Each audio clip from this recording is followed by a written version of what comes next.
The fellow was a postulant at a monastery, and he was brought into the abbot's office and explained that the rules in the process that he would have to take a vow of silence to continue on, and this would go on for 9 years. However, every 3 years he would be allowed to come into the abbot's office and speak 2 words. So he goes off, and 3 years go by, and he brought into the abbot's office and sits there, and the abbot looks at him and says, "Well, what 2 words do you want to say?" "Bed's hard." Goes away, 3 years, comes back again and says, "Well, what would you like to say?" "Food stinks." Final 3 years go by, and he comes in, he sits down, and the abbot's waiting to hear what he's going to say this time. And he says, "I quit." The abbot says, "I'm not surprised. You've done nothing but complain since you got here." You know, some places that we think of that might be peaceful and restful just aren't exactly the peaceful and restful places that we thought they were. Perhaps you may remember the movie My Cousin Vinny, starring Joe Pesci and Marissa Tomei and Fred Gwynne, set in rural Alabama, and Joe Pesci and Marissa Tomei come down to defend his cousins who are his cousin who has been charged with a crime, and they get down in this peaceful, idyllic little country area, and of course, every sound of the night keeps waking them up. They can't sleep through all the peace of nature. And finally, of course, then there's this scene.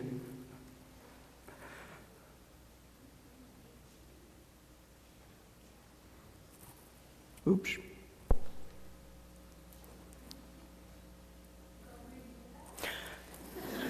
She's new. Give her a moment.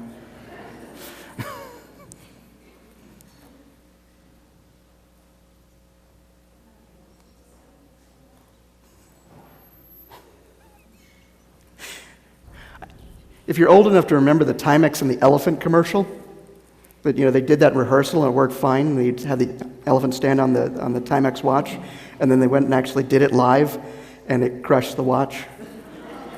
You should have been here earlier this week. This worked wonderfully.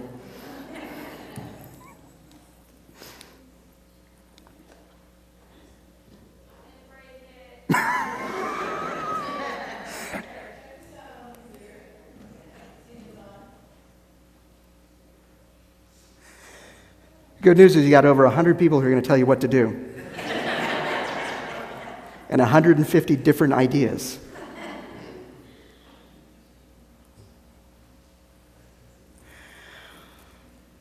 I could sing for you while you're waiting. You always get the nod and the shake wrong. This is no. Why does she do that? I don't understand.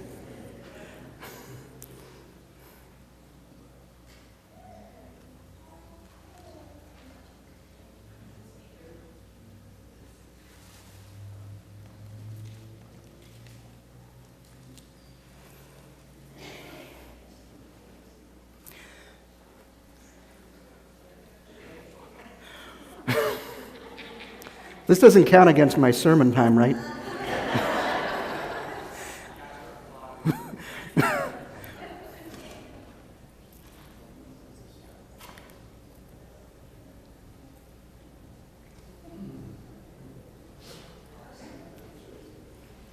So Herb, did this ever happen in your day when? All the time, yes. Uh-huh. Subtitles.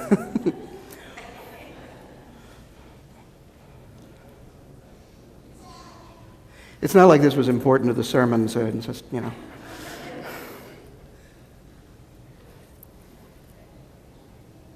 I should have thanked you afterwards, right?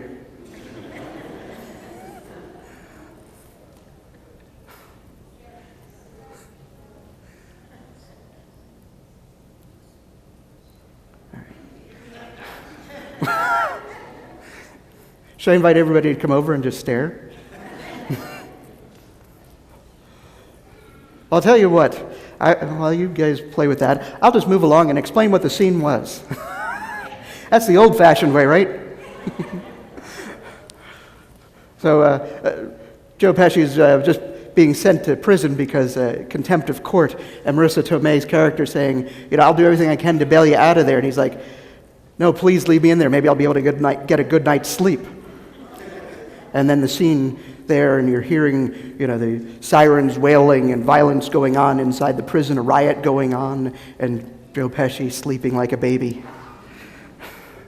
Because for a city boy, the sounds of sirens and a prison riot are much more comforting and peaceful than the sounds of owls hooting in the middle of the night. Where do we find peace? Oh. Don't worry, I'll find a way to bail you out. No, don't. I'm going to stay in prison, darling. Maybe I can finally get some sleep. Good, huh?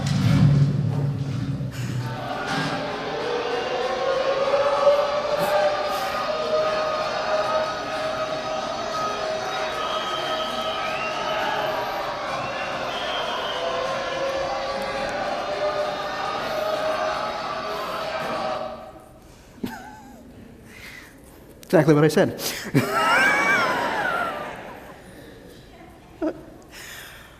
Where do we find peace? Where do we find peace in life? The Hebrew word shalom. We find it throughout the Bible. Peace, but a different kind of peace than just simply quiet. Some of us can't stand being in that quiet place. It drives us nuts. We go on vacation, and I don't have anything to do. Probably about fourth day, I start getting a little antsy and start looking, are there power tools laying around? I might be able to do something, which frightens Cindy a lot.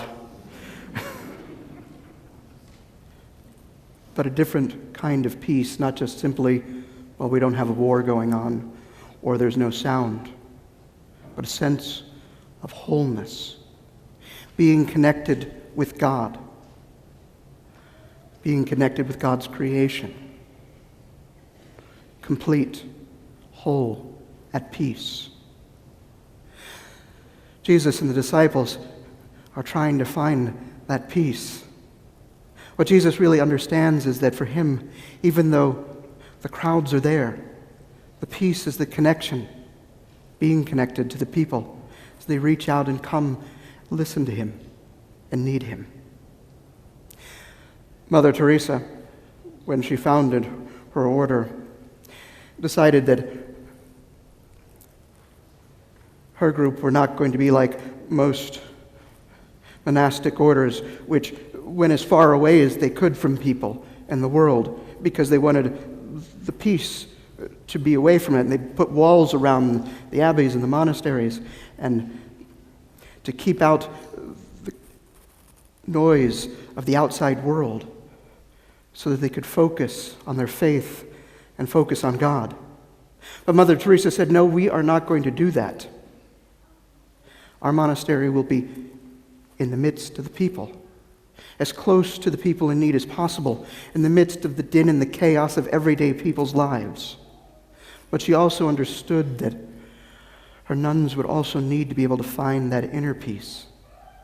So one of the things she taught them was meditation, so that they could find that peace, even in the midst of the chaos of life, to be able to connect spiritually, to know God's presence in their lives and in their hearts. This past weeks, as we followed the news out of the rescue of the wild boars, the boys' soccer team down in Thailand, and first hearing of their disappearance and then their discovery in the cave that was flooded and the floodwaters, and would they be able to get them out? And one of the things that helped them through all of that, their coach who was with them, a Buddhist who was into meditation, teaching them those principles to stay calm, to stay at peace.